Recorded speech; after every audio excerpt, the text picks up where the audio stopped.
Are you ready? Starting now? Oh, now you just messed it up, you knob.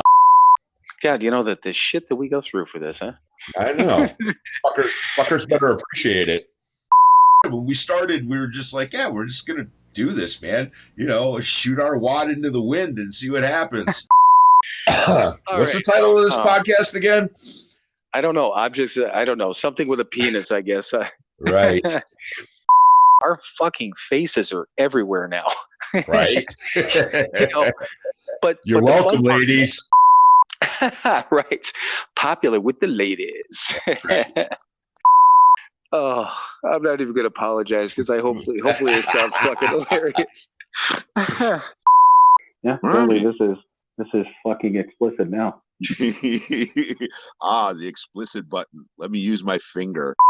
La, la, la, la, la, la.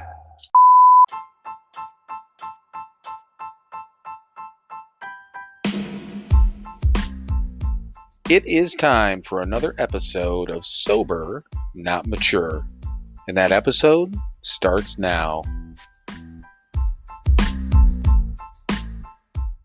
All right, everyone. Welcome once again to another episode of Sober, Not Mature. And if everyone's been paying attention, we have a returning guest. Let's just call her a co-host tonight. Why don't we, Mike? I mean, you're not really a guest anymore, are you, Ashley? You're a co-host. Right. Yeah, I totally am. You're like, yeah, man, she just barges in the door. I'm here, man. That's right. Well, go ahead and just for anyone who hasn't listened to episode 47, which was the first episode, Ashley, go ahead and introduce yourself. Let's get your sobriety date out there right away and at least get that initial stuff started out, okay? Sure. My name is Ashley. I've been sober for a little bit over 4 years. My sober date was 4/3/2019. Yeah, and I know I congratulated you on Instagram, but congratulations. And of course, Mike had his anniversary last weekend, the 21st. Mine was the 18th. So that was one of the... Jesus Christ, don't give me an extra day. Oh, did I say? I I'm sorry about that. So I was thinking that I went out to Ohio on the 21st. Shit, see, Yeah, you did. I know these things. I know. Okay, Fucking sorry. idiot. Let's, you know what? Since we don't edit, I'm just going to rewind in my head. Okay, so Mike's anniversary was last weekend, the 22nd. And then mine was a week ago Tuesday on the 18th. So yeah, that was one of the reasons we were all going to get together was kind of talk about a gratitude thing. But so to begin with, and Ashley had a question, and I figured that what the hell we want is we're asking questions and shit. Let's get this recorded. So Ashley, we got time to fill. Let's do it.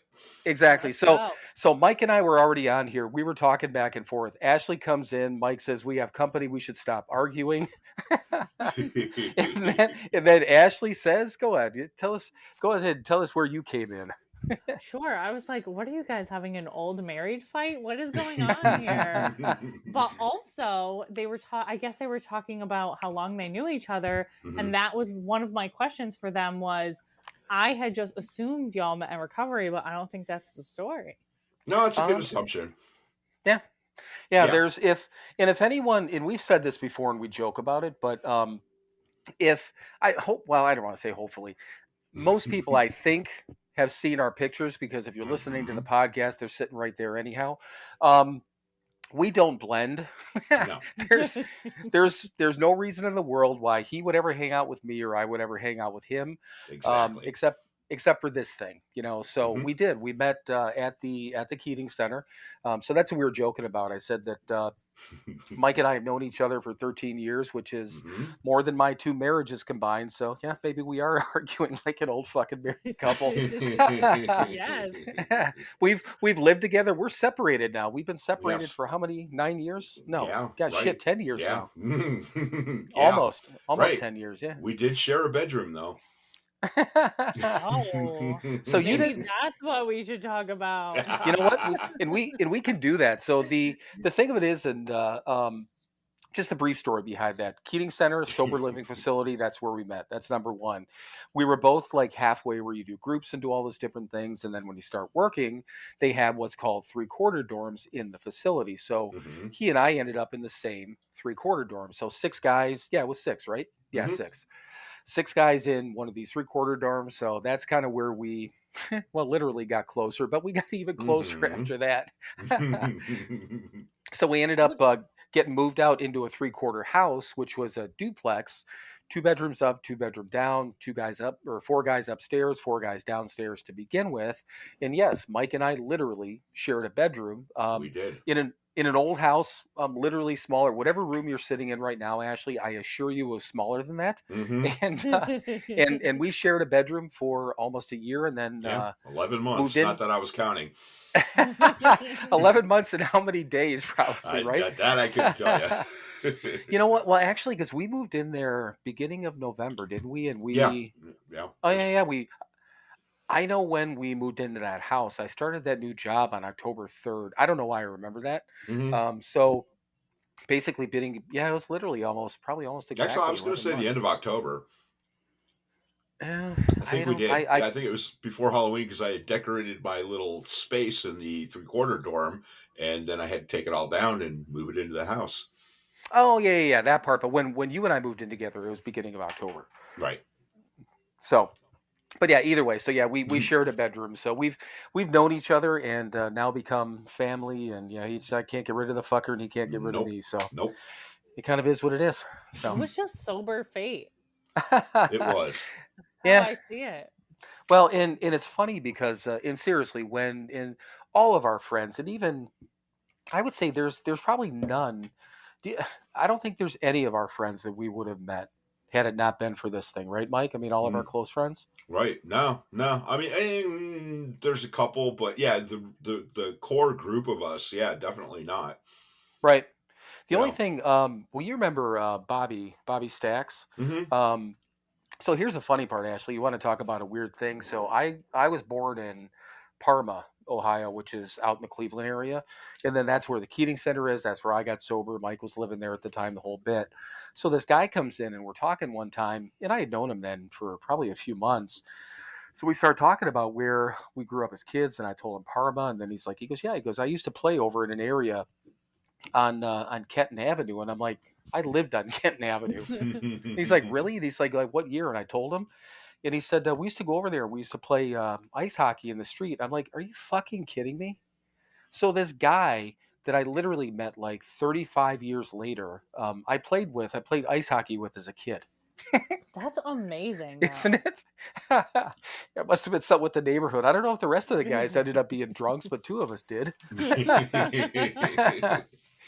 So yeah, it was just it's been weird stuff. But yeah, I mean, Mike and I, then all the people we met. But yeah, it's again the main point is I don't think there clearly nothing nowhere that we would have ever crossed No. paths, at least not in the positive way.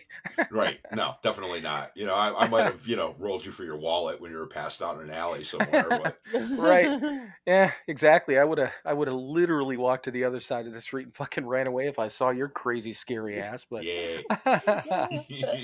but then again, then my sister, her sister gets on here. What did she call you, a teddy bear on here or something like that? Yeah, I too? don't know, something. Yeah, teddy bear or Yeah. a poo bear or whatever it was. She said that into an open microphone too. That is She's ruining your image, Mike. I know. What is Oh, yeah. going on? I know. Yeah. Well, our mom used to say that a little bit, actually a lot. So she said that out loud too. And Mike would just he'd let her get away with it. Kathy too. He lets Kathy get away with it. Yeah, Yeah. well, because it's true. Yeah. Right. I'm all gruff on the outside, but yeah, inside there's a gooey center. So real quick, Ashley, and since the last time that we had you on, first of all, you've got a couple of new things going on. The name of your podcast is number one, so I want you to kind of talk about that and the change, and then also you have a store, a commerce store, e-commerce store, like we do. So talk about those things, because we might as well get in. I explained it kind of in the promos, but I don't know that people really pay attention to those things. So yeah, just explain the podcast and the store you got going on. Yeah, sure. So when I started everything, my handle was Sober Girl, and I kind of went with that when I started the podcast because I wanted it to be really easy for everyone to find. And as I've gone through different levels of my journey, I've realized that sobriety is so much more than just like this part of me that's sober, because it's all these other things that I have to do all the time.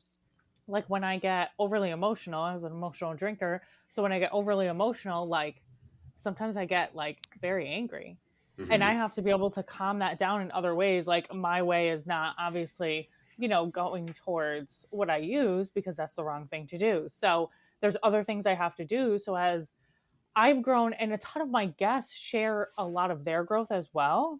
So I felt like healing with the Sober Girl made a lot more sense, but I would have never thought about that name on my own. Thanks to Bill for helping me out on that one. And I wasn't. I believe me, I did not bring it up because of that. I was never going to mention that because that has nothing to do with it. That's what you were leaning towards. I just helped you put it in words. That's all. Yeah, absolutely. So then my store, my husband got me a Cricut like cutting machine, like, oh my God, 2.5 years ago maybe. And I only used it and sold stuff at Christmas time. But I would never, I had an Etsy store, didn't really pay any attention to it.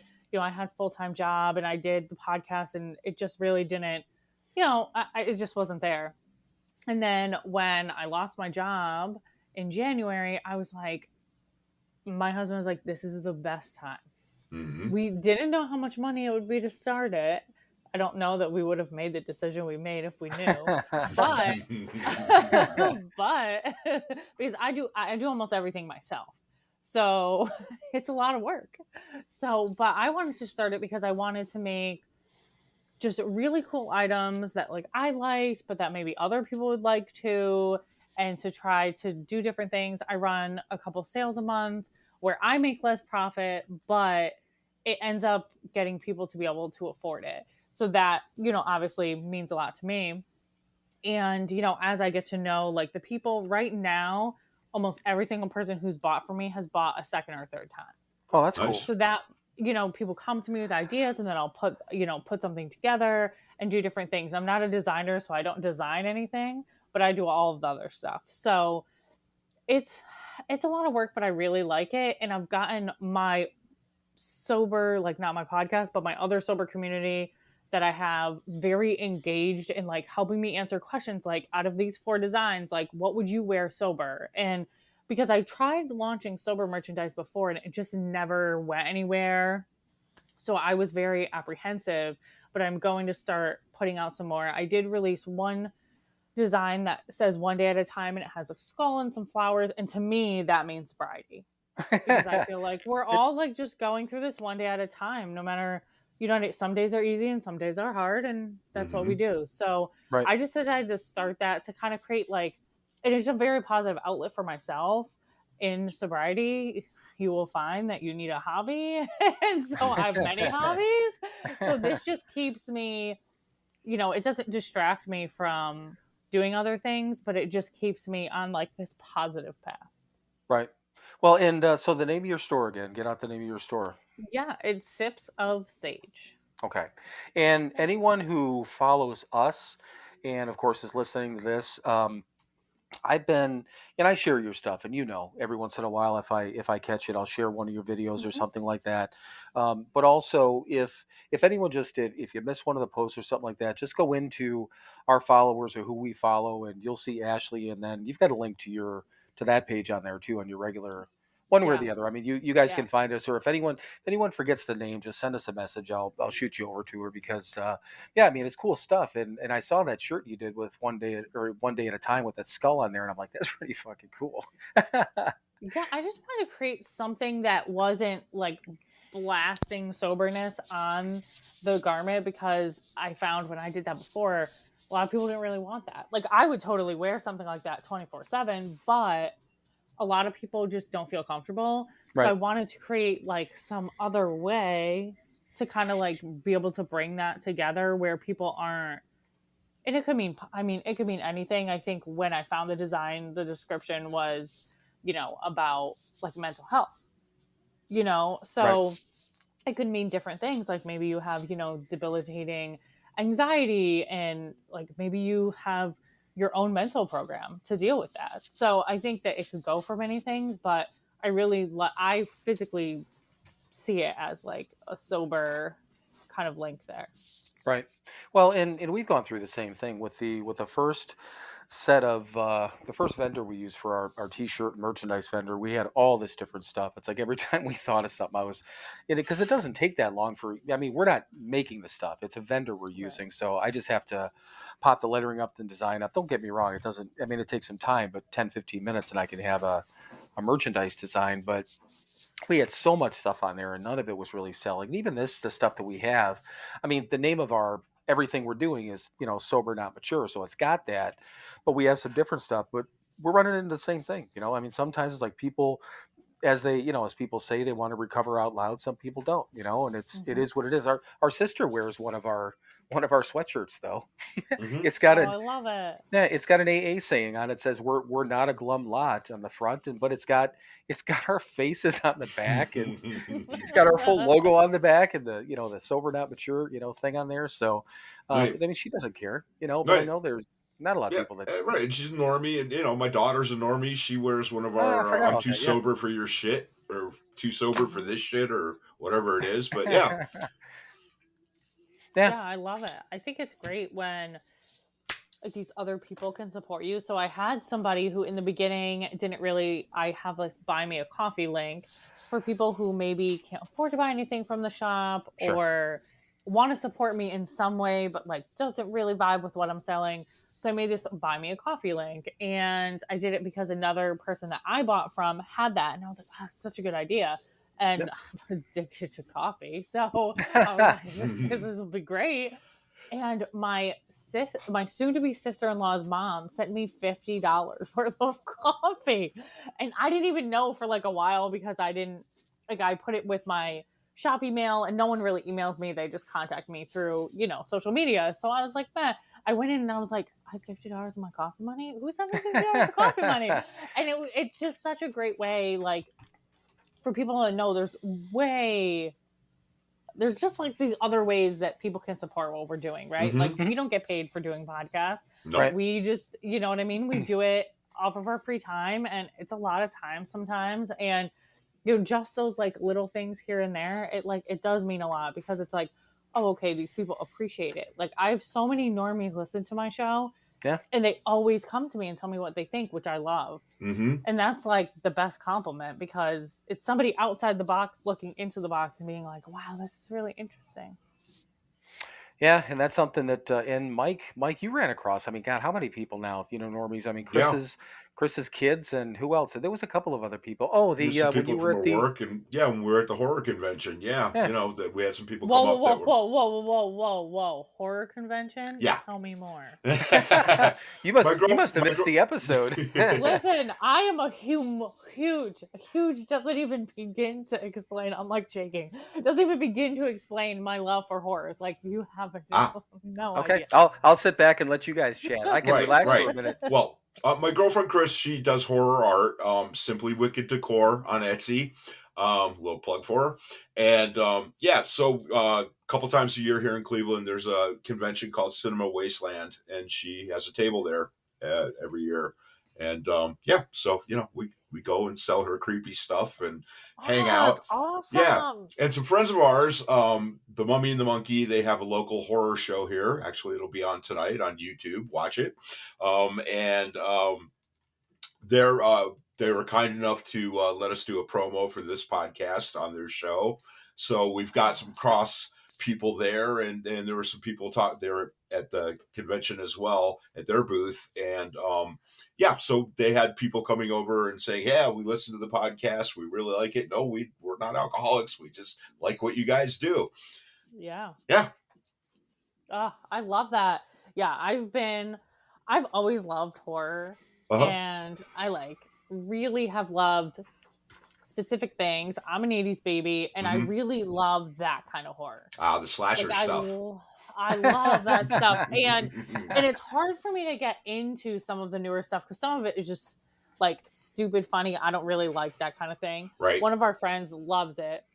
And so I'm just like very particular. And then there's other things that come out now, but they're done in like the 80s theme. So Mhm. it is very interesting. But my husband and I literally watch TV in separate rooms because he's like, all you do is watch horror all the time, the same things over and over again. And I'm just like, dude, look, if it's not a true crime documentary and it's not some paranormal something, I mean, I just let me live. Right. let me live my life, man. That's right. And But I'm you, classic. but yeah, I'm the universal horror stuff. Give me something from 1932, and I'm happier than shit. I love it. but yeah, look up Chris. His girlfriend has, and again, it's Simply Wicked Decor. She's on Instagram. She's on Facebook. She has her Etsy store. But again, she's somebody that follows us. But yeah, we're gonna get her up on our sponsor page at some point with the link. But once again, I mean, she puts together and again does it all herself. It's Mhm. really fucking cool stuff, and it's this. She takes requests too, as she says. So Custom somebody wants orders. Yep. somebody wants something, and she always says, she's like, I take requests. Oh man, that's awesome. Super I'm gonna have cool. to check her out. Yeah, it's super cool stuff. But yeah, that's how long have you guys been going to that Cinema Wasteland, Mike? Well, I mean, I've been going as a fan for probably 10 years, but Okay. yeah, she's had the table there 2 years, 2.5 years, 3 years, somewhere in there. Yeah.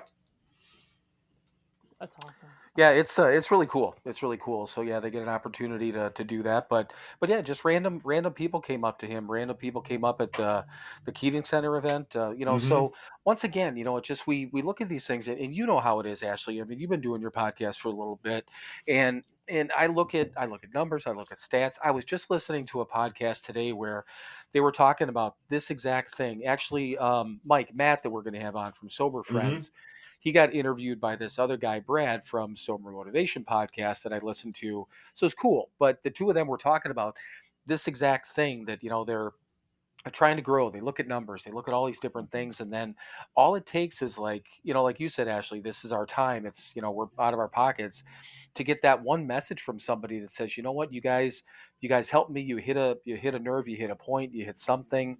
And you're like, fuck, man, it's all worth it, man. I mean, Mhm. that's what Mike said. We were talking about that.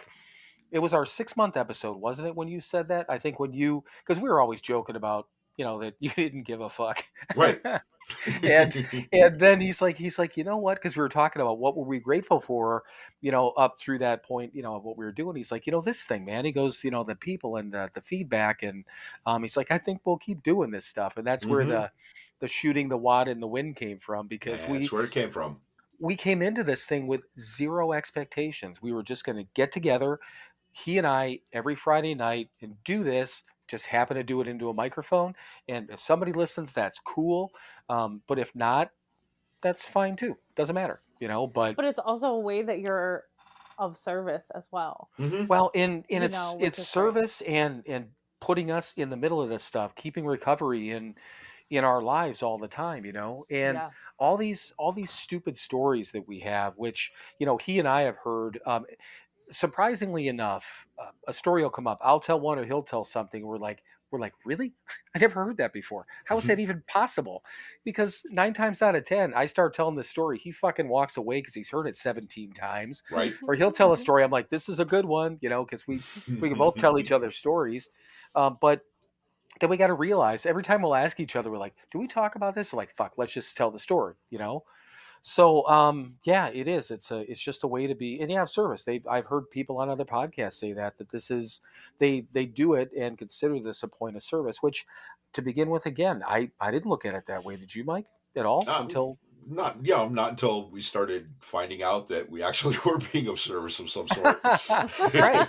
Yeah, we didn't realize that this thing actually mattered. Mhm.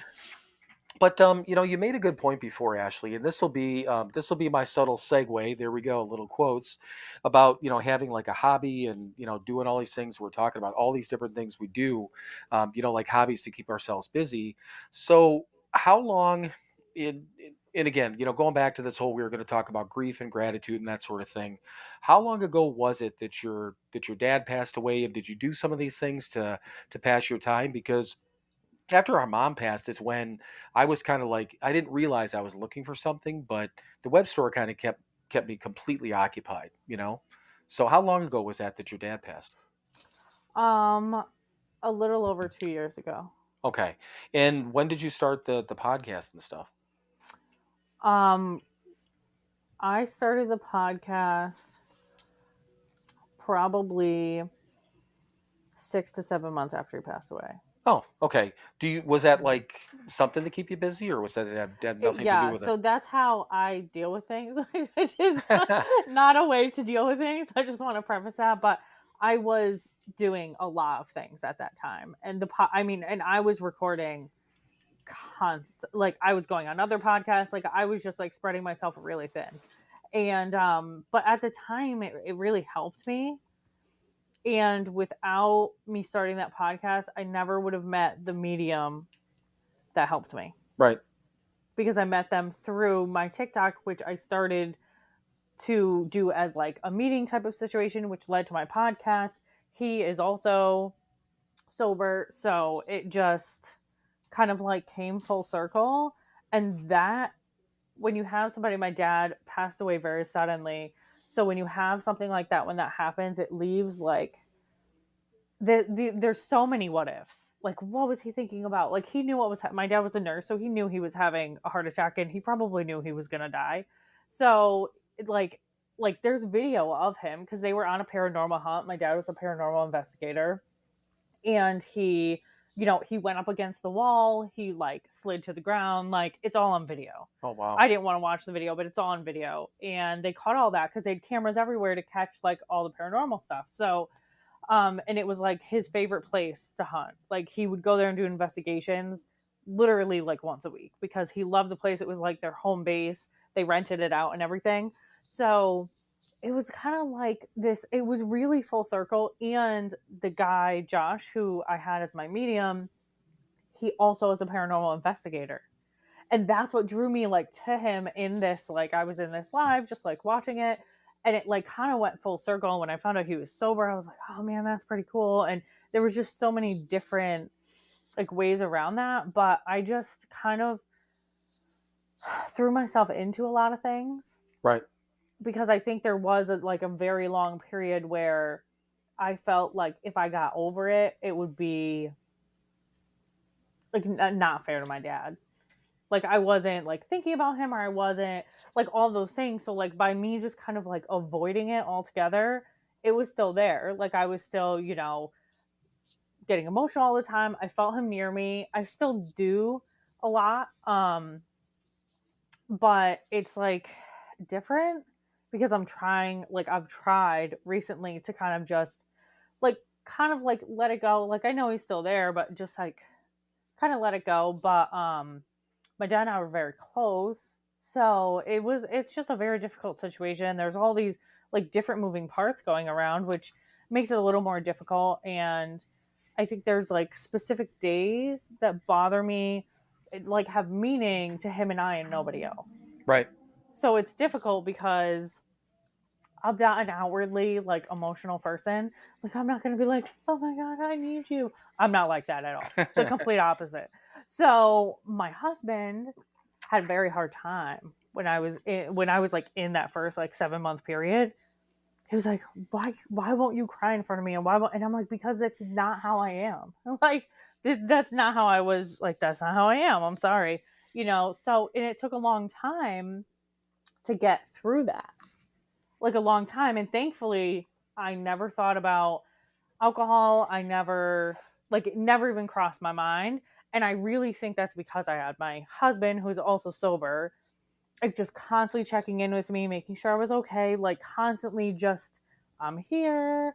His mom, like my mother-in-law, is amazing. She would, if he said, Ashley's having a really hard day, she would either call or come over.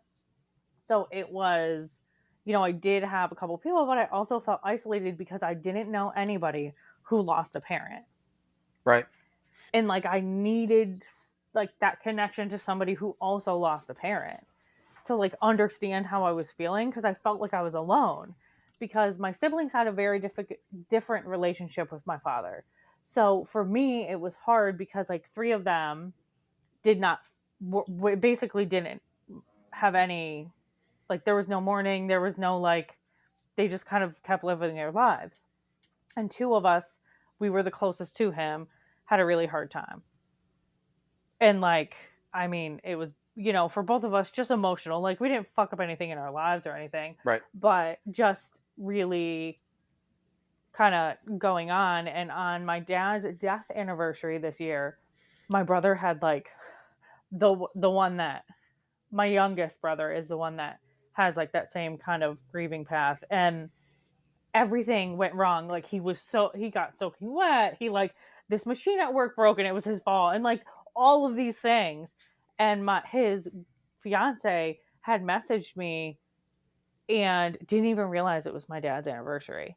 So she was like, "Oh my God, all of these things are happening to your brother." And, like, I wonder if he even knows, like, today's the day, because guys and days, they just don't think about it. So it's interesting to see, like, these different paths and these different relationships. And, my relationship with my dad, I had to accept him for the person that he was, not the person I wanted him to be. And I think I was able to do that through, like, different healing, which I did a lot of that in the beginning of my sobriety. Right. So, and I needed to do that because I knew my shit was emotional and I knew it went back, because when I started with addiction, I was going through a very similar divorce that my parents went through.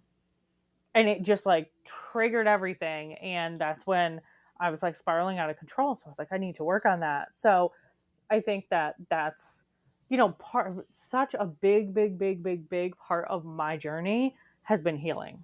Right. Well, in the one thing, and Mike and I did, our mom died on a Sunday, and we had talked about it. We figured that was that Monday, right, Mike? That we had decided that we were going to do an episode that week. Right. And that was, like, right off the top of our heads. We're like, we gotta. He and I talked, but we were just kind of like, okay, yeah, it's the right thing to do because it's what we do. It's our part of our recovery, and if we want to say service and all those different things. But so when did you lead, Mike? Was it that week or that wasn't that week? This wasn't it? Did you let a meeting? Yeah, God, it was a Thursday before we did the podcast. Yeah, okay, that's right. But again,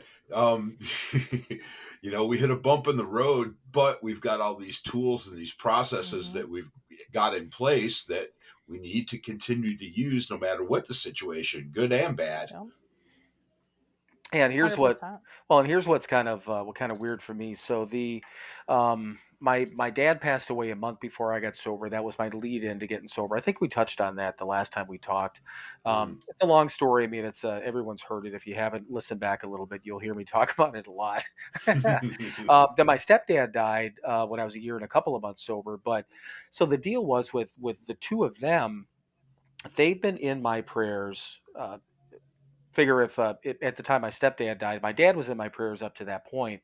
But so from July of 2011, through this past October, in the same place every night and every morning, I mentioned my dad, my stepdad, kind of watching over me and continuing to guide me and that sort of thing. So each individual one I asked different things of, but I did that every single day, twice a day.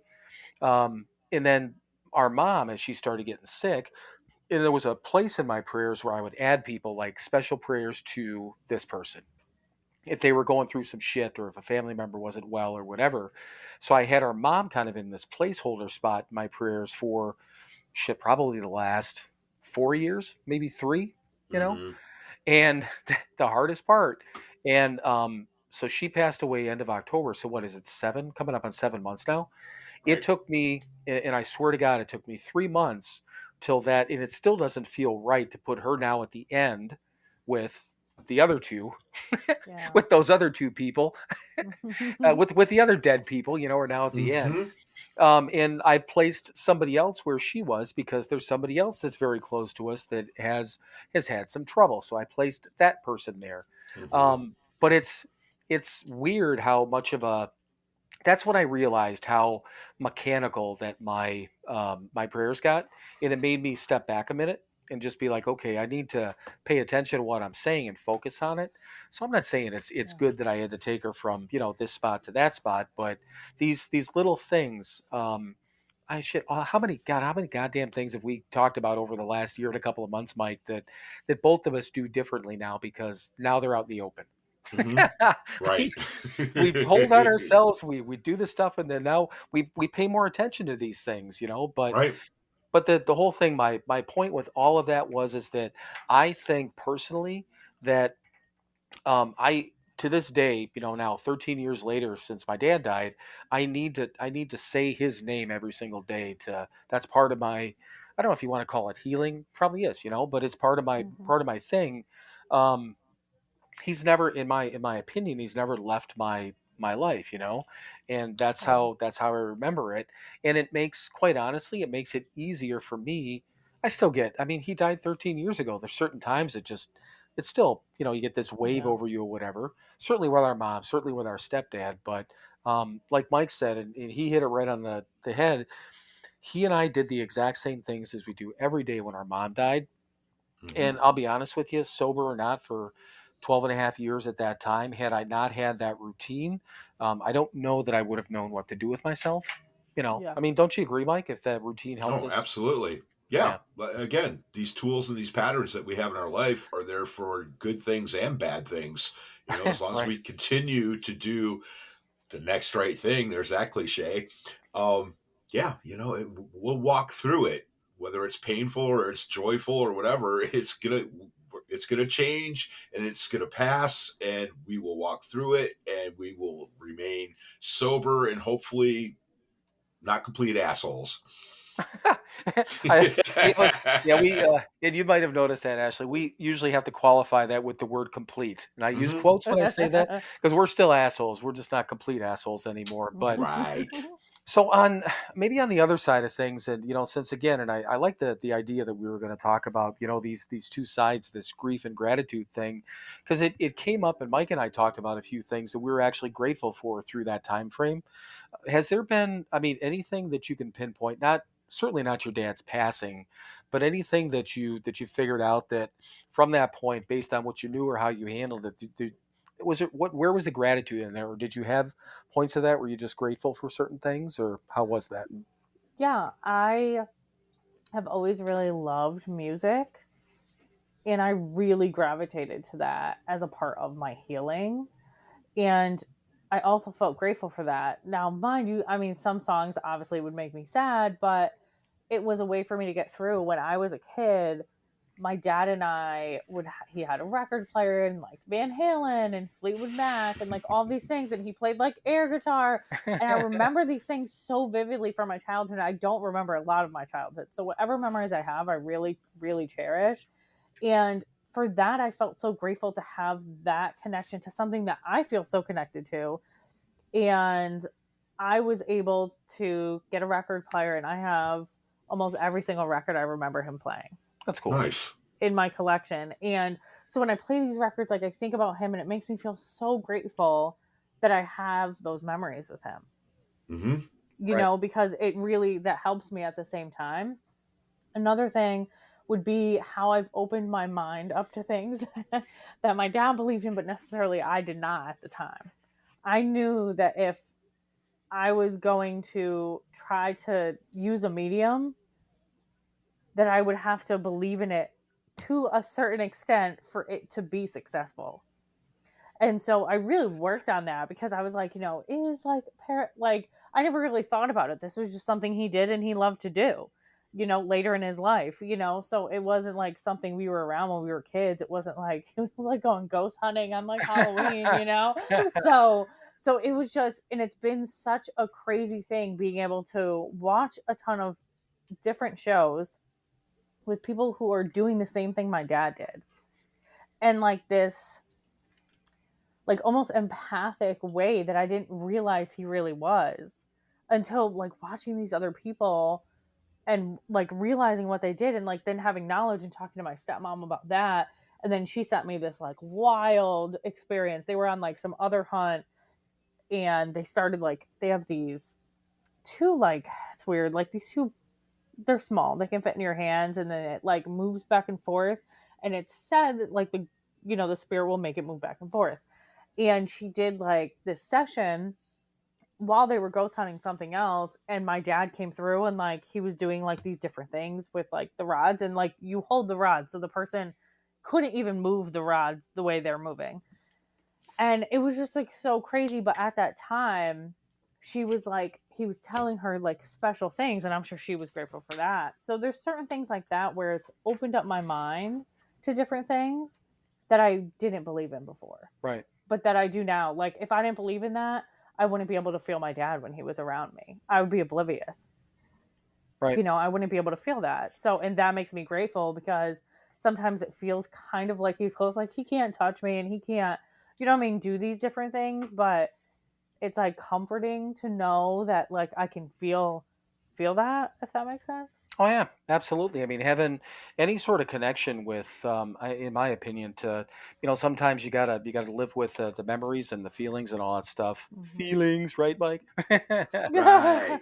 But hey, you know what? On the feelings note, look at the time, Mike. Why don't you? Yep. Why don't we take a quick break here, and then we'll get back to feelings and gratitude. How's that?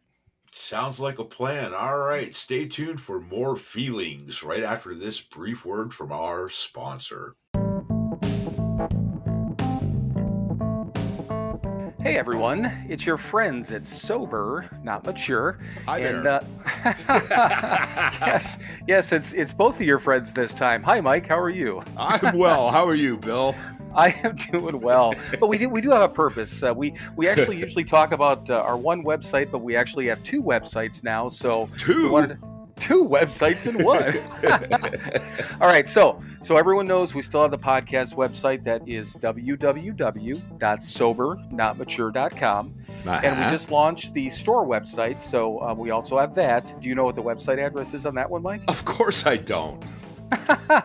It's pretty easy, Mike. It's www.SoberNotMatureShop.com.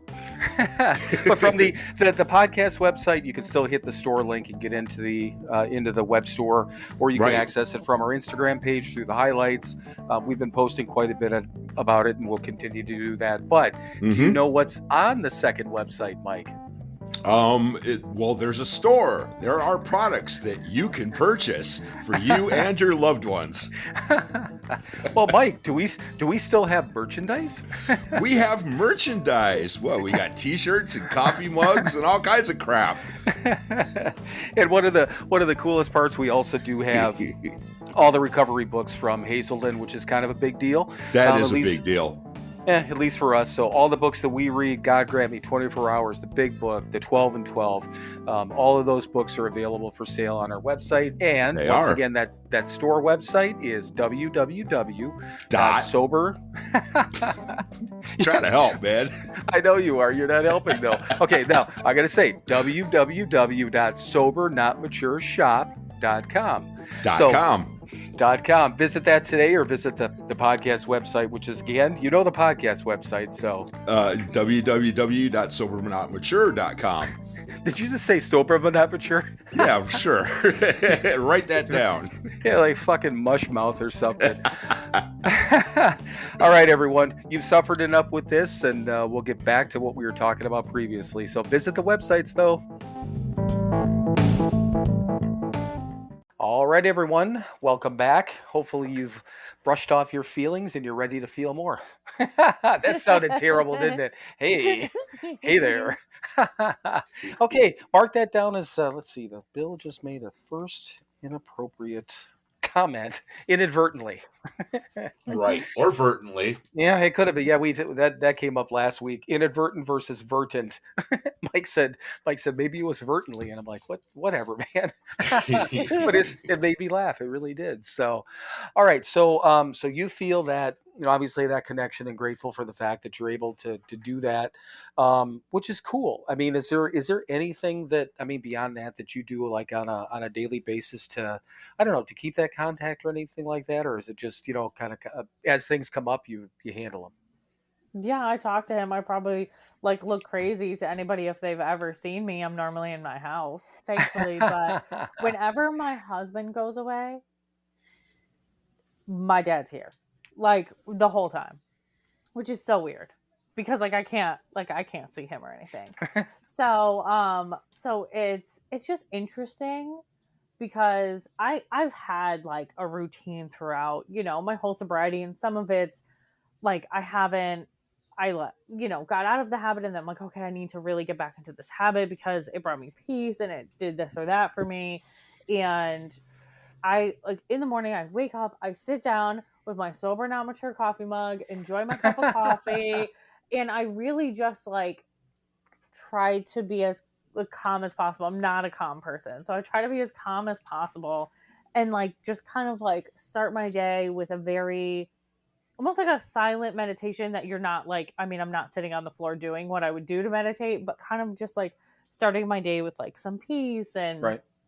you know, trying to figure out like what am I going to do, especially when I'm not working. I'm always working on the shop, so I have to have like a schedule. So I'm very scheduled. I do that to myself. I try to be like, okay, this is what I need to get done today, or you know, this is now that I drive, there's so many responsibilities that my husband has put on myself. So now I have to do like these different things that he used to do before and I never had to do them. So I would say that a big part of it is music. I search a lot for records. I'm very particular, and like I go in these record stores and like I feel like he's like there with me, like looking. I mean, I'm in the record store for 2 hours picking a record, like it because I have to look. I have to make sure the quality is there. I want original records, so I don't want anything remastered and nothing. I need to be able to hear it how it was originally made. Right. And that's just something I think that I, you know, correlate to the records my dad played. Those were all originals. You know, none of those were from the time that they were from. So it's interesting to find these different things. And, you know, every time I play these records, that's like, it's weird to say, but like almost I can feel him near me. And it really brings me a lot of gratitude that I've been able to create this collection, and I have this memory that makes me feel so connected to him when he's not, you know, he's not here. So, and it's hard. I mean, I'm 36 years old, and most 36-year-olds have their father. Right. You know, like my brother, you know, a couple of my brothers have gotten married and he's not been around. I got married and he wasn't around, but thankfully I got married previously and have an insanely amazing memory of that and didn't want to replace that. So I think that when you think about gratitude in a grief standpoint, you want to think about, what do I do now that I didn't do before? I never wanted a record player. I never wanted records. I barely listened to music. I met my husband and I stopped wanting time by myself because I felt guilty. And after my dad passed away, I demanded time alone because I needed that time. Right. So I'm grateful for this like block of communication that I like will look at my husband and be like, I just need to be by myself right now. Whether it's to, you know, think about my dad, whether it's to do whatever I need to do. And that's created this space for me to be really grateful for the communication back and forth so that I can feel comfortable doing that. So, I mean, that's one thing, like a monetary thing that also helps me in other places in my life, not just with dealing with grief or my dad's death or feeling close to him. That's something that really doesn't have anything to do with him. Right. Right. Like my communication with my husband. So, and we have, I mean, really good communication, but like it wasn't easy when I started that. So it's been like this battle. So it's nice. Like, and he knows now, like on the anniversary, like I just want to be left alone. Like, just leave me alone. And the anniversary doesn't bother me as much as his birthday's in December. So the whole month of December, I'm just fucked. Like the whole fucking thing. Like, I used to love Christmas. I don't really care for it anymore. Like I just constantly think about him, and I've started using other things that can help me like process like how I'm feeling and like grief and all that stuff, which has been nice. And this December wasn't nearly as bad as the last two. But I think you have to be grateful for the things that you figure out how to cope, whether it's, you know, I use a lot of essential oils, but you know, there's other ways that you can do that. Maybe there is one person you can talk to. Right. And that would help you. Like, releasing it does help. and I'll tell my husband when I'm, thinking about him. He comes in my car a lot, which I find to be very odd, but it's music. Right. Well, Like it's yeah. music. So, and I was in my car, I was like busy on my birthday. I was driving all over the place. And I just started to bawl like uncontrollably for no reason. And then like my dad just came to my mind, and it was just so crazy because that's never happened before on my birthday. So I was like, what the fuck is going on? Like it was nuts. And it's specific songs. Right. And sometimes these songs will come on and I'll just be rocking out and I'll be good. And then sometimes I'm just devastated. Like it just depends on what's going on, and that never happened before. But I'll always, tell my husband like, hey, I'm really thinking about my dad a lot, or these different things. Like there's certain things I can't, watch. I'm sure one of my coping mechanisms is how much I've re-gotten into horror since my dad has passed away. Right. Like I won't watch anything romantic, anything that has to do with parents, anything because I've tried and I'm a mess.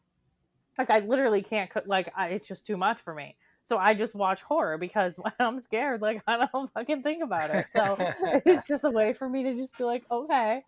But I'm a person that likes to fill I would say overcommit. I would say that's a character flaw.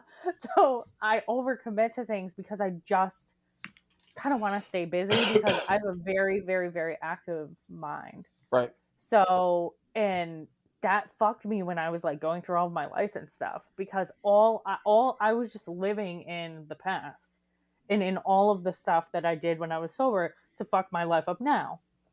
And it was a lot for me. I stopped doing the podcast for that time because I'm like, I just can't fucking handle this. I'm living in the past every day. This is crazy. And you can't, you need to learn how to go through things without living in a place that you don't live in anymore.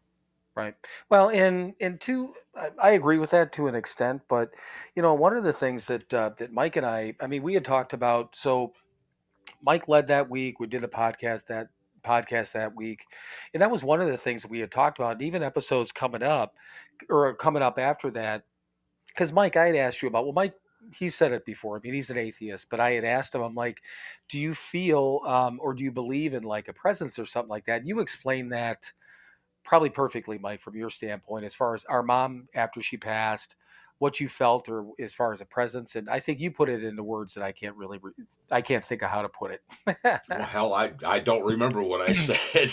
Well, so you don't believe in obviously you don't believe in the heaven in the sky and all those sort of things. But did you say there's a Right. people something about living in our hearts or staying within us or the memories or Yeah, however well, we people live on through our memories. That's how Mhm. people continue to be a presence in my mind. Yeah, that's, I mean, I've got a lot of people that aren't around anymore, but they still exist because I have memories of them. And that's, again, simple. I don't know. I don't have the answers. For me, someone lives on through my memories of them. That's it. Mhm. Right. Well, and I thought that was and that again that came up in a conversation on one of these episodes that we had because again I've said it a million times, I'm at best agnostic, and so I don't know, but it is hard sometimes to think, okay, so that's it, and I put those, my mom, my stepdad, and my dad in my prayers, and again asking somebody to guide me and watch over me. I don't think any one of them is sitting up there and looking down on me necessarily, but and Mike, actually when you said that, Mike, it made a lot of sense to me because I felt like, okay, that's the thing. I put these people in my life Hmm. still every day by talking about them. I don't talk Right. to them, but Hmm. every single time I pray it. Well, I guess I do. Please guide me, or watch over me and that sort of thing. But I it's the memory. I'm keeping that alive, and I think that has helped. That's helped me cope with it.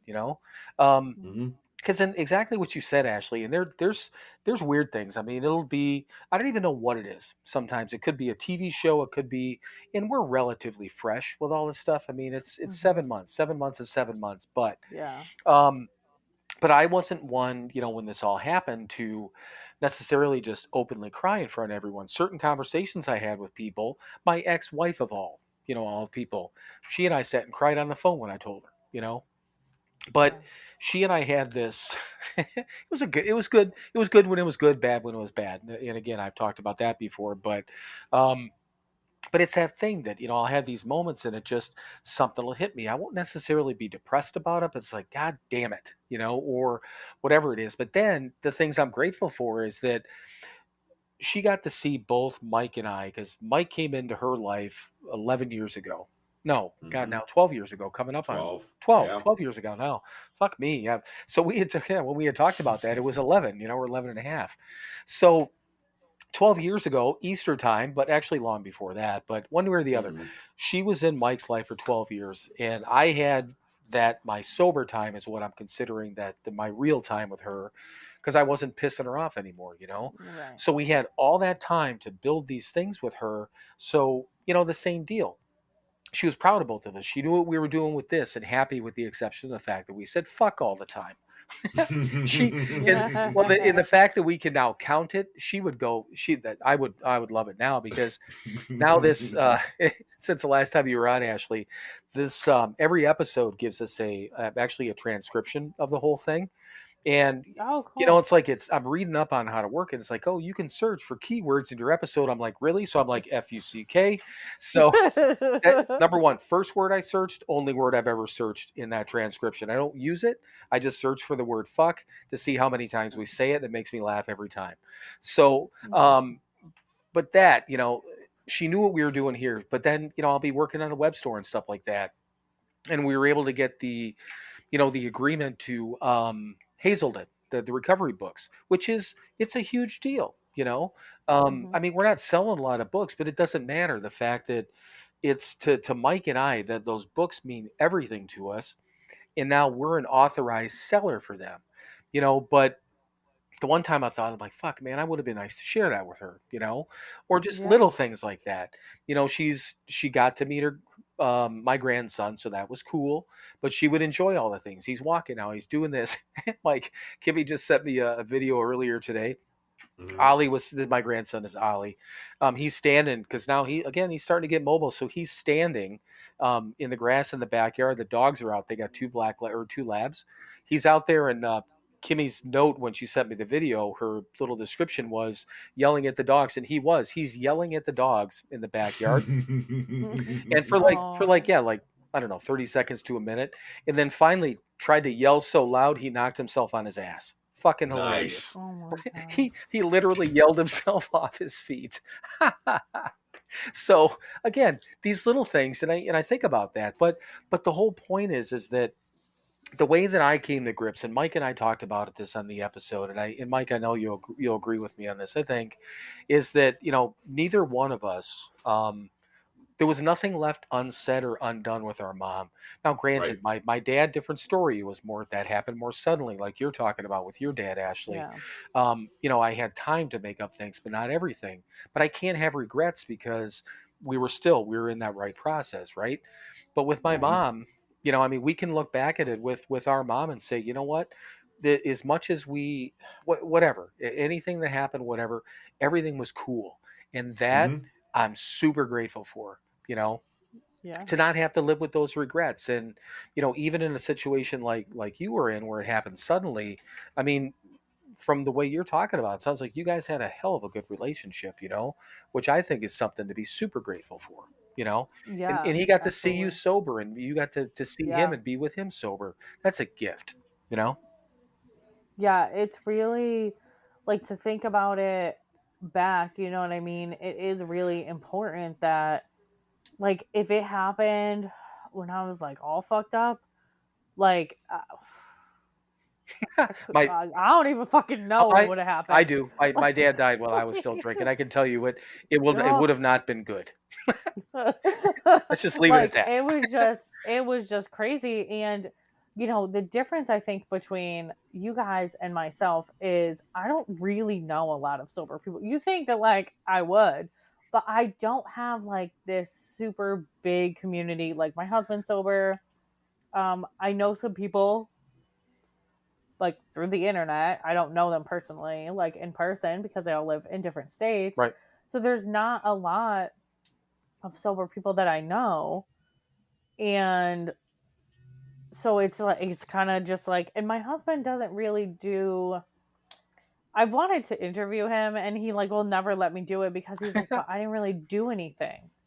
Like I feel bad because like all these people on your podcast, like they have these amazing stories of everything that they've done. He's like I haven't done anything. And I'm like, well, you have, you just don't realize you've done those things. Right. You know what I mean? Like he's done all of the steps, but he just doesn't realize. Like there's people who didn't even know, and like, you know, his parents didn't know. Like, you know, but then there's some of his friends that tell me stories. You know, so it's just, I think everybody has their own path, Mm-hmm. and everybody, you know, it's just your deal. Like you have to do the work. Like, I've been talking a lot about emotional recovery with people Mm-hmm. because I have these people that I know and they're just like can't stay sober, can't stay sober, can't stay sober, and then, you know, I ask them about, you know, their emotional path, like their healing path, and they're like, but not like it's gonna hurt. Like I tried, but like it just hurts too much, or it's like this or that. Like, you know, that's where your success like will come in Yeah. to play. In It's my supposed to opinion, hurt. yeah, like that, like that's where the way it's supposed to be. The So whole it's point of like, getting loaded was avoiding those feelings, avoiding pain. Yeah. You know, but the cool thing is you go through a little bit of pain, and it is a little, and yeah, it hurts like fucking hell. And then it's over with, and you're on the other side of it. That's how you fucking stay sober. You walk through it, you get through it, you hurt for a little bit, you're uncomfortable for a little while, and then you get that peace and that serenity that they promise us. And that's a hell of a lot better. I'd rather hurt for a little bit. You know, to quote the great Mike Muir from Suicidal Tendencies, yeah, sometimes I feel like shit, but I'd rather feel like shit than be full of shit. Well, and the other thing too is that, like you're talking about your husband saying that he hasn't done anything. I'm sure that his voice in the right ears, somebody would say, "My God," you know. In the same thing, I think what anyone has done only matters to that individual and whoever it actually means something to, you know, because I didn't think that, and Mike, correct me if I'm wrong, neither one of us thought we did anything fucking great or wonderful up to the, No. you know, a year and 2 months ago when we hopped on these microphones. We didn't Right. step into it thinking, I cannot wait to tell all my great stories. Now, best case, we knew we'd get some laughs out of it because we've had a lot of fucking fun. We've had a lot of stories together and some mishaps. I thought we would have more fun telling stories about the 3/4 house, Marty, who was the director, and stories about the Keating Center. And you know what? The three things we've talked about the least, those three things. That's funny. That was literally, I thought that this was going to be like some fucking comedy hour. I mean, I thought that we got all these great stories, which don't get me wrong, they are, but they just never, they don't really come up where it's really of any importance, you know? Yeah. So the important stuff is walking through it, man. Right. Taking the action, doing the thing. That's what's important. Have you heard about this? There's this new thing that people are doing. Harm reduction's what it's called. Oh, sure. I didn't know what it was. So I asked somebody. I was like, "What the fuck is this? Like, what is this?" And then so she was explaining it to me, and I'm like, "Wait, what?" Yeah. Like when she explained it to me, I was like, "Wait." Well, so the thing of it is, and we interviewed, we had a conversation with Nicole. She lives in Canada, and her she's the one where, I mean, she had a great story, but the audio was a little bit messed up, which I think took away a little bit. But she talked about that the program or the job that she's in right now. She said part of it is dealing with harm reduction. She says it's really hard for her because it's a situation where whether it's drinking, drugs, whatever the deal is, you know, these are people who, it's like if they didn't get their shit, they're going to die, you know? So basically harm reduction is just making sure that people use or drink, and this is the biggest quotes I've ever done in my life, responsibly. But it is to the point where they're not going to die, you know, and hopefully get those people onto a path where, you know, they're in recovery, or some of them just disappear, you know, but it's a weird concept. But the thing of it is, you think about years ago, Well, Stella Maris and Mike and I talked about this before.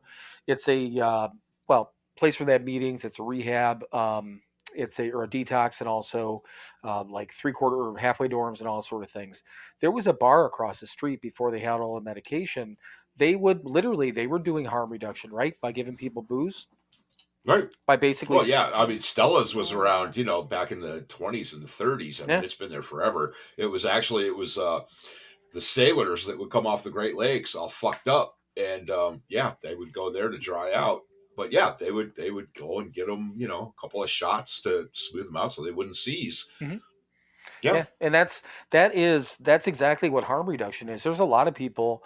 I know of a particular person, which I'm not going to get into who this person is, but I do know of a person that had been sober for a little while, relapsed, and then actually with the help of, I think it was a therapist that this person was Mhm. dealing with, scaled off to whatever this person was drinking, and then like would have everything to half, not have, well have, but one half Mhm. of.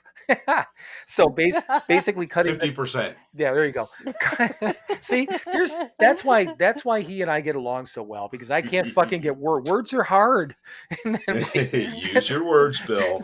Mike just says a lot. 50%. Fuck. Okay.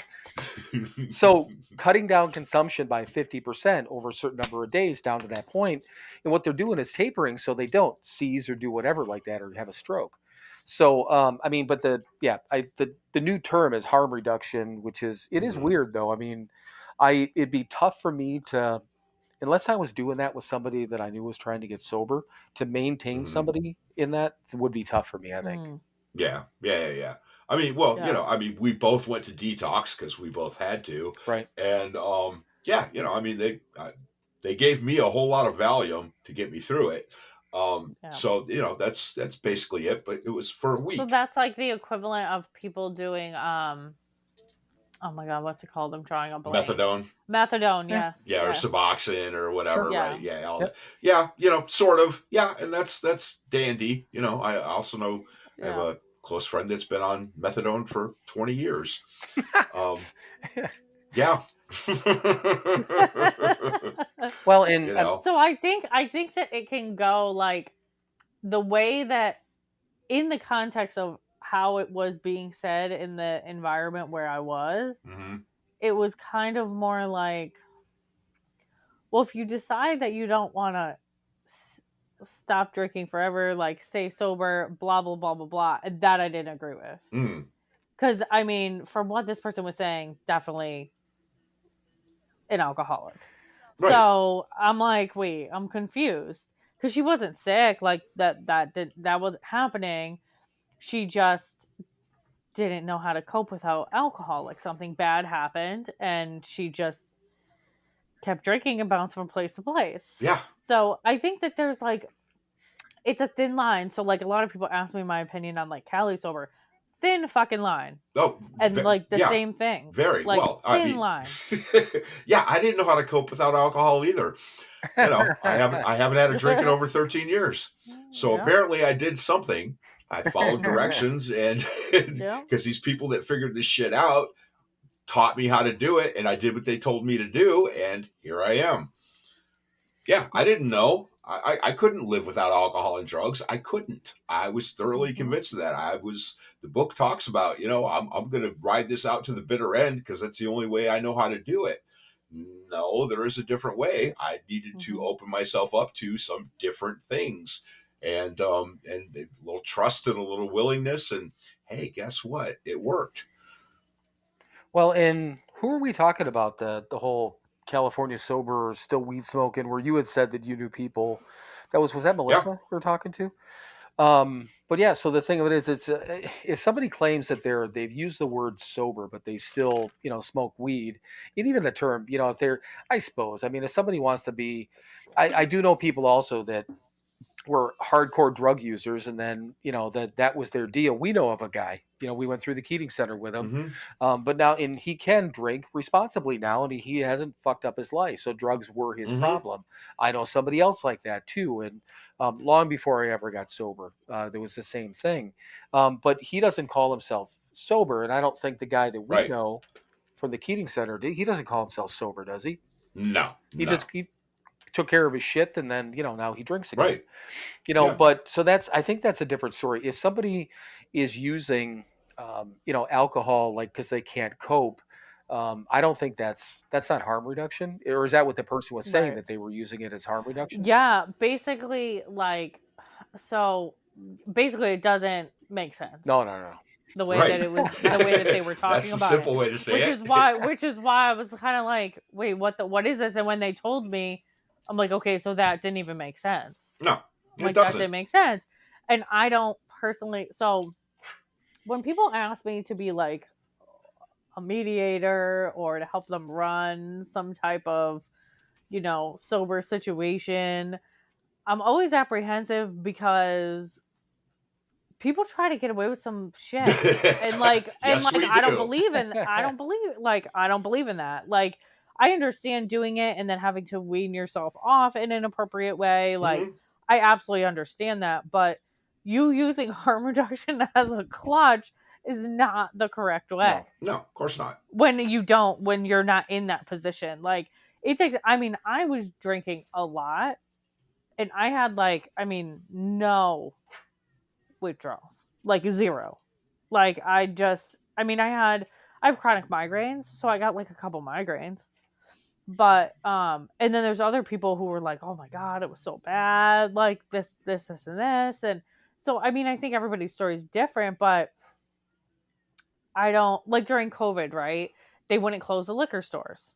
Right. Of course That not. was a solid example of them trying to play harm reduction. Well, if these people can't get their alcohol that drink every single day, they're gonna die. Mhm. They're gonna die. Right. So they kept they made, liquor stores Essential businesses. Yeah. Well, and I did not. I know a lot of people had a problem with that. I didn't, because I knew that. Well, and like Mike said, both of us went to detox. I don't know what they gave me. I went in on a Saturday night. I mean, just completely fucking loaded.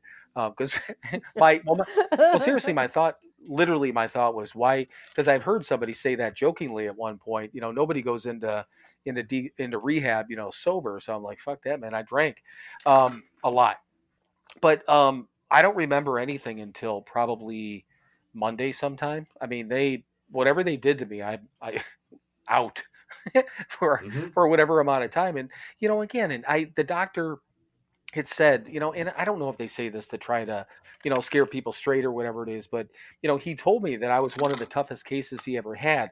I don't know if that's true. I don't say that to be like, ooh, I was I hit the charts, but one way or the other, I don't remember anything for a day and a half to 2 days. So whatever they did, I couldn't have done it on my own.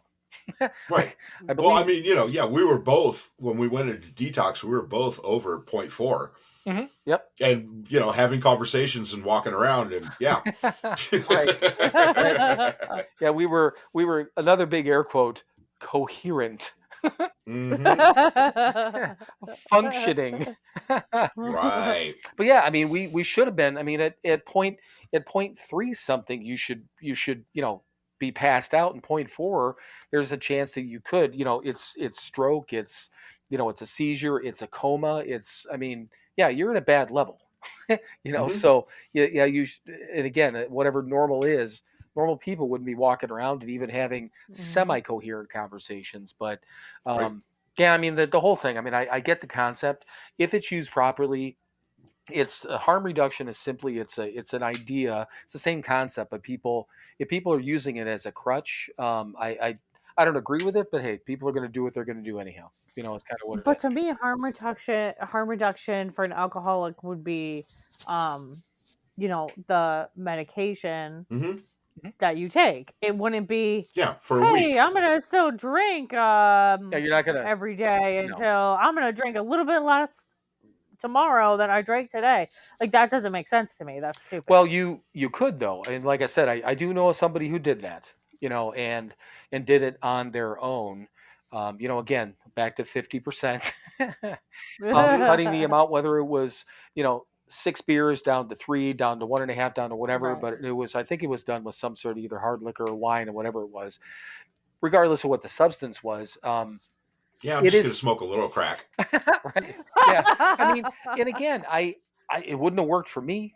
I mean, that much Nope. I know. Yeah. I do know it worked for this person, and I know it works for others. So again, it's somebody's using it as a. I'm just going to cut down to a certain point. I don't know. It's just they're. I'm not an expert on it. It's a Yeah, crutch. it is. It's a Yep. crutch. It's Yeah. a crutch. Right. And personally, I couldn't do my it. grandma did. Yeah, Mm-mm. no, me neither. Yeah. Nope. Not a chance in hell. Nope. Not a chance in hell. So apparently we're all alcoholics. Okay. Yes. Yeah, one way or the other. Slow down. Cut it in half. What the hell are you talking about? Give me more. Cut it in half and I'll do both halves now. Is that a possibility? Exactly. One drink instead of the whole bottle? What? Right. Well, and that's the thing too that I mean, I had never tried to. I didn't try to moderate. I mean, I probably drank less at certain points because I couldn't, openly drink in front of somebody or people. Then you start hiding and sneaking and all that stuff. But yeah, any of that, I like we just said, that wouldn't have worked. Not at all. Not at all. Nope. Nope. So, what did you do? Do you do anything like special for your anniversary, for your sober anniversary, or is that like a big deal for you? What do you normally do? So it did take me a while to,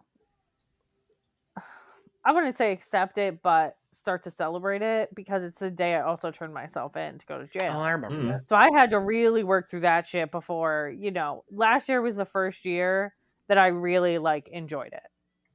So we go to dinner, and then, my husband and I cheers with tiramisu, because that's one of our favorite desserts. So instead of using a glass, and we just it's very low key. Right. Some people go crazy. I don't, my birthday is 3 weeks from that date, so it doesn't really do anything for me like that. But one thing that's very important to me is the people who are in my life now that were in my life then. I want them to recognize that day. Oh, yeah. Yep. So, and this year was horrible. Two of my sister-in-laws didn't even realize. One of them has a legitimate excuse, and the other one just thought she told me or something, and that really hurt my feelings, especially because one of them is the only family member that was supporting me in that. So that was really difficult for me to really sit and I got really upset. And I refused to talk to both of them. I was really fucking mad, because I'm like, so I'm very active with their children, who are my nieces and nephews, and that's probably my most grateful thing out of my sobriety, is being able to have these relationships, and these relationships that when they're older, they're going to remember, So for me, it's difficult because, as much as I know that I wouldn't be alive, or my life would be really fucked up if I was still drinking, in the beginning, I didn't really do it for myself. When I first got sober, it wasn't really it was something I could benefit from, sure. But I was I'm going to lose my whole family. And my family means everything to me. So I was I just don't want to do that. So I need to figure out what the fuck is going on. And by figuring that out, I learned a lot about myself. Right. Mm-hmm. So I don't think going crazy is, fun. Sometimes I'll make a fun little mocktail with a seltzer or something. And, my husband and I do drink NA stuff here and there. So sometimes we'll do something like that, but nothing crazy. I don't really do, I don't buy myself a gift or anything like that. But people that's been in my life the whole time, them recognizing that is important to me.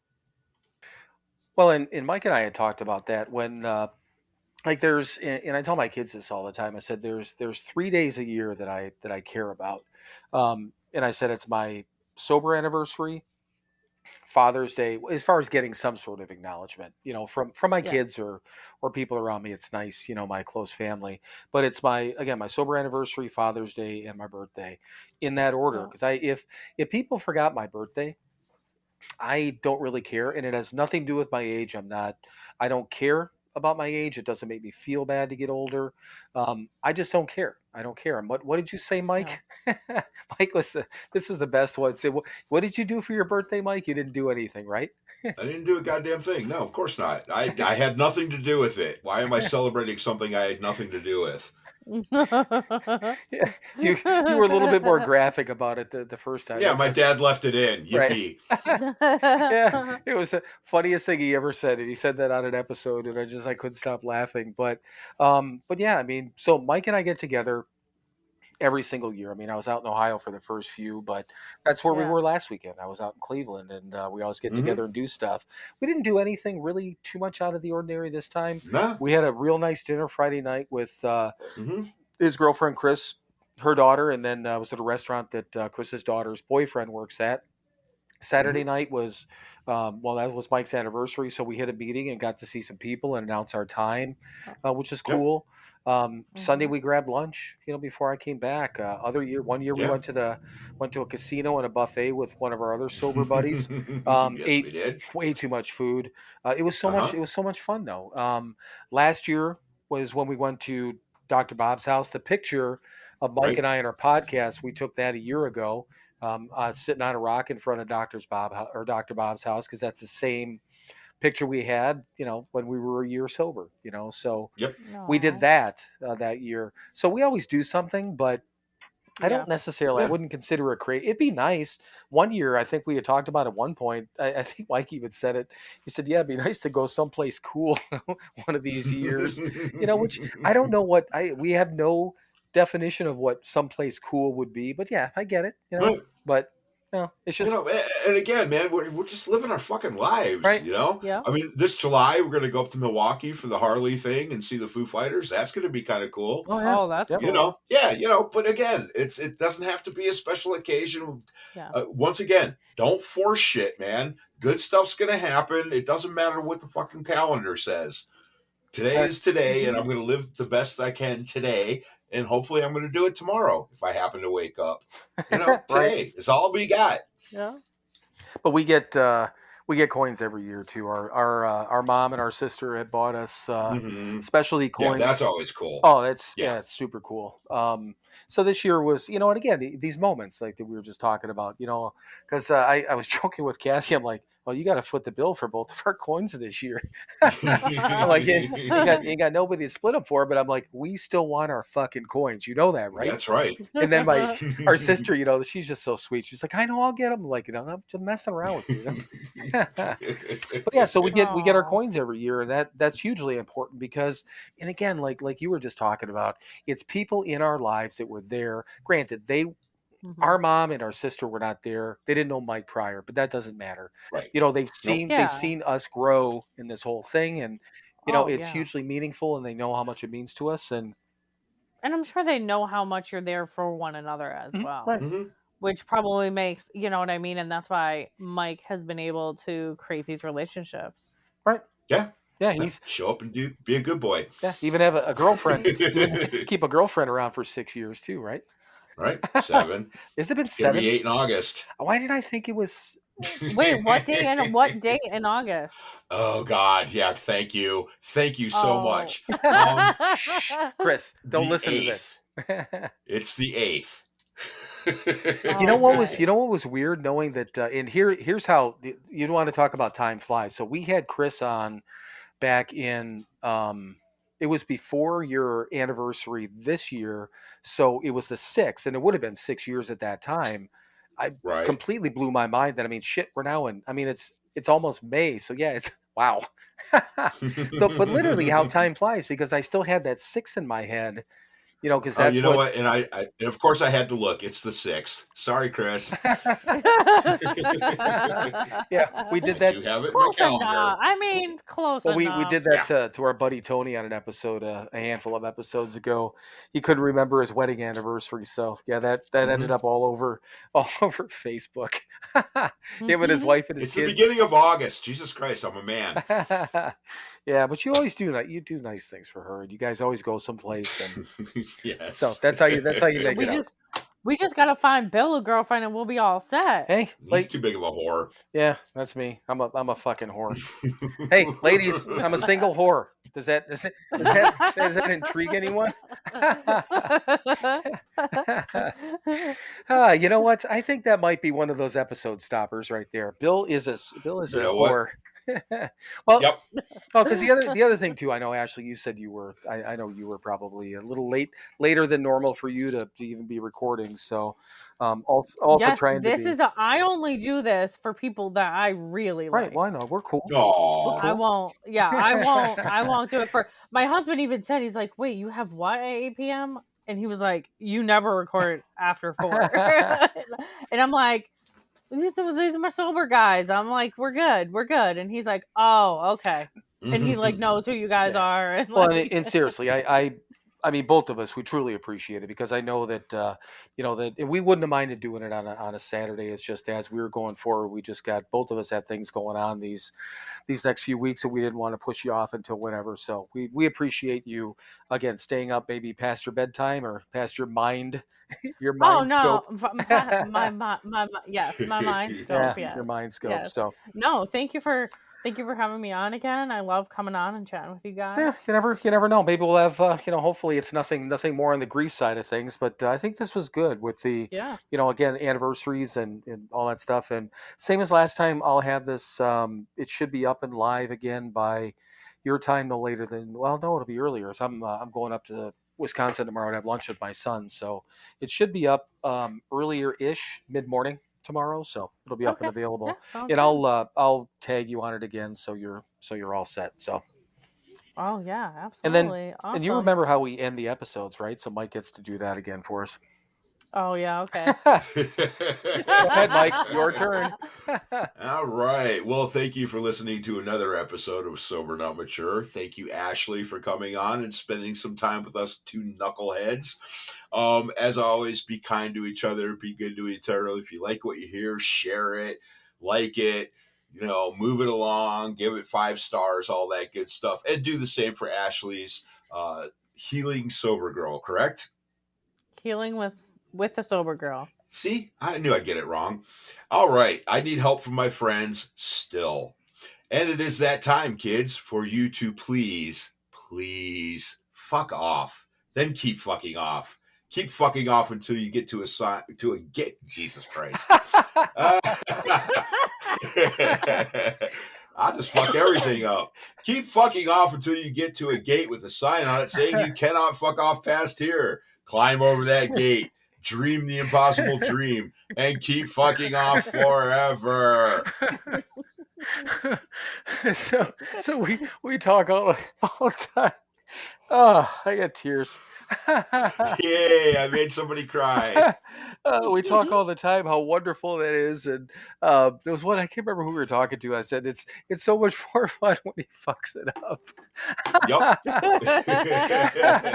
Because especially having somebody else out here too, because then she's laughing, you're like, God damn, fuck it out. Oh, that's fucking perfect. Thank you, Mike. Thank you very, very much. You're very welcome. Ashley, once again, we appreciate it, and I'll get the name of your podcast right in our notes and in the promo so everyone can. I mean, you created the name. Well, I know. I got it right. Now I just copy and paste, so I'm in good shape. So, Ashley, thank you, Mike. I love you, brother. I will talk to you soon. All right, guys. All right. Bye. Bye. Bye.